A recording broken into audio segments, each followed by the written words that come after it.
우리나라 라면 하면 가장 떠오르는 게 무엇인가요? 저는 사나이 울리는 농심 신라면이 가장 먼저 떠오르는데요. 올해 우리나라에서 가장 많이 팔린 라면은 바로 신라면이에요.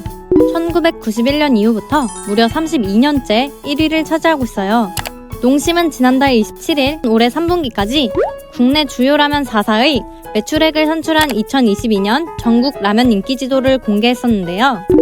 인기지도에 따르면 라면 판매량 1위는 9.8% 점유율을 차지하고 있는 신라면이었어요. 또한 4위 오뚜기 진라면 매운맛을 제외하고는 1위부터 5위까지 모두 농심이 차지했어요. 이 중에서도 올해로 40주년을 맞은 농심 육개장 사발면은 올해 10월까지 누적 매출액 930억 원으로 전년 동기 대비 14% 성장했다고 하는데요. 농심 관계자는 지금의 추세를 이어간다면 올해 1200억 원으로 최대 매출 기록이 예상된다고 밝혔어요. 국내 라면 1위 기업의 농심. 매출은 고공행진을 이어가고 있는 반면 최근 농심의 공장에서 사고가 발생해 화제가 되고 있어요. 부산에 있는 한 공장에서 노동자가 기계에 팔이 끼는 사고였는데요. 농심은 사고 직후 작업장을 전면 폐쇄 후 노동자들을 모두 철수시켰다고 해요.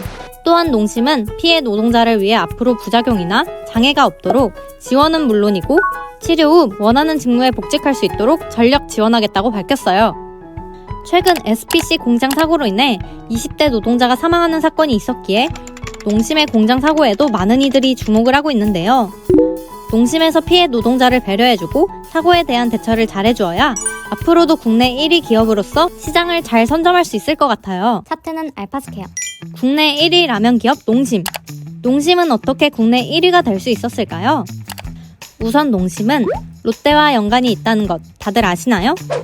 농심의 창업주 신춘호 회장과 롯데의 창업주 신격호 회장이 둘이 형제라는 사실인데요. 롯데그룹의 신격호 회장은 10남매 중 장남, 농심의 신춘호 회장은 셋째 아들이에요. 신춘호가 어린 시절 신격호는 20대가 되자 일본으로 호련히 떠나버렸는데요. 그리곤 일본에서 사업을 시작하고 롯데를 성공시켰죠. 그 뒤로 신격호의 형제들은 한국에서 한국 롯데 사업을 꾸려나갔어요. 그러다 1963년 신춘호 회장은 자기 사업을 하겠다고 독립을 해요. 주스 공장, 시계 공장을 해보려고 공장 부지를 마련하고 이것저것 팔아보기 시작했지만 60년대 초반의 한국 기술력은 터무니없이 부족하고 외국에서 기술자를 초빙하여 기술을 들여오기엔 외화가 부족한 상황이었어요. 결국 청년 신춘호의 첫 사업은 성공적으로 마무리 짓지 못하게 돼요. 그 후로 형님의 사업이나 도우자 싶어 일본을 왔다 갔다 한 신춘호는 롯데의 일본 연구소에서 일하던 직원에게 일본에서는 간편하게 먹을 수 있는 라면이 인기인데 한국에서도 앞으로 잘 될 것 같으니 라면을 해보는 거 어떠세요? 라는 얘기를 듣게 돼요. 당시 정부에서는 전쟁 후 식량도 부족하니 밥보다는 분식으로 끼니를 대체할 수 있다고 장려하던 시기였어요. 신춘호는 밀가루로 만든 라면을 정부에서도 끼니 대체용으로 장려한다면 이거 어쩌면 잘 될지도? 라는 생각이 들게 되죠. 값도 싸고 영양도 풍부하고 국의 민족인 한국에서 국물도 있다? 이거 무조건 되는 사업이다 라고 생각해요. 첫 사업을 위해 마련했던 공장 부지도 있겠다. 라면 사업을 추진하기로 결심하고 선진국에서 사업을 성공시킨 우리 형, 멋진 형, 첫째 형을 찾아가요. 형님, 제가 새로운 사업으로 라면을 해보려고 합니다. 형님은 어떠신 것 같으세요? 한국에서 라면을 한다고? 일본은 한국보다 잘 사니까 간편식에 돈을 쓰는 거지. 한국인들이 라면을 먹을 여유가 어디 있는데? 라면 반대예요. 형의 응원과 지지를 받고 싶었던 신춘호는 의가 확 상해버렸고 이건 무조건 성공시켜야겠다고 다짐해요. 이후 1965년 롯데공업 주식회사를 설립하고 서울 대방동에 라면 공장을 세워 본격적으로 롯데라면을 생산하기 시작해요. 반드시 성공시키겠다는 다짐과는 달리 첫 출시 후 국민들의 마음을 사로잡진 못했어요. 그래서 품질 향상을 위해 연구개발 전담팀을 꾸려요. 몇 없는 직원들과 밤새가며 면발 연구는 물론이고 스프 연구를 위해 닭고기, 소고기, 야채 등 재료를 다지고 말려가며 개발에 힘썼어요.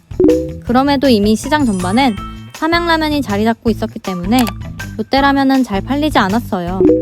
그래서 롯데라면 하나 성공시키려고 정말 홍보란 홍보는 다 하기 시작해요.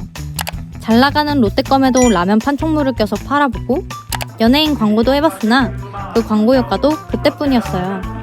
이제 정말 관두자 싶을 쯤 1970년 당시 외식 최고의 메뉴였던 짜장면을 모티브로 짜장라면을 개발해 롯데 짜장면을 팔게 돼요. 사업이 좀 잘 되자 싶으니까 너도 나도 짜장라면을 팔기 시작했고 결국 롯데 짜장면의 판매량은 감소하기 시작했어요. 이때 신춘호 회장은 경쟁 회사들이 짜장면이라는 이름을 쓰는 걸 보면서 앞으로 아무도 따라할 수 없는 이름을 만들고 이를 차별화시켜 팔아야겠다라고 생각해요. 그렇게 또 신제품 개발에 몰두하다 개발한 게 소고기 라면인데요. 고기 중 최고는 역시 소고기잖아요. 전국의 소고기 국밥집을 돌아다니면서 알아낸 비법을 스프에 접목시켰다고 해요. 그렇게 롯데공업은 소고기 라면으로 첫 히트를 치게 돼요. 1975년에는 농심라면을 만들면서 처음으로 농심 브랜드를 사용하기 시작했고 1976년에는 한국증권거래소에 상장했죠. 당시만 해도 라면은 매우면 안 된다는 고정관념이 있었는데 틈새 시장을 공략해 제작한 것이 바로 신라면이었어요. 당시 국내 최초 라면이자 1위 라면인 삼양라면은 매운맛보다는 담백한 맛을 앞세워 시장을 섭렵해 나갔기 때문에 농심은 더욱 틈새 시장을 노려 매운맛으로 마케팅을 했다고 해요. 그리고 특히나 농심에서 성공한 제품들 중에는 신춘호 회장이 광고 카피를 제안하거나 직접 장명을 한 제품들이 많이 있었는데요. 신라면 또한 한국인 입맛에 맞는 얼큰한 신라면이라는 광고 카피와 자신의 성씨를 내걸은 매울신 또한 신춘호 회장이 직접 지은 것이라고 하죠.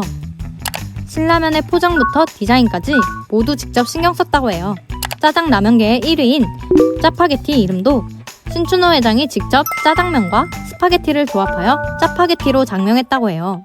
차트는 알파스케어. 또한 신춘호 회장은 언제나 품질을 중시했다고 하는데요.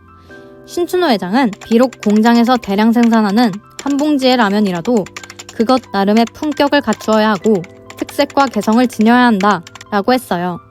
이는 품질과 차별화를 뜻하는데요. 이러한 신춘호 회장의 품질 향상과 차별화를 앞세운 경영 전략이 지금의 농심이 식품업계에서 1위를 할 수 있도록 만든 것이 아닌가 싶습니다. 그럼 우리는 다음 시간에 만나요. 안녕.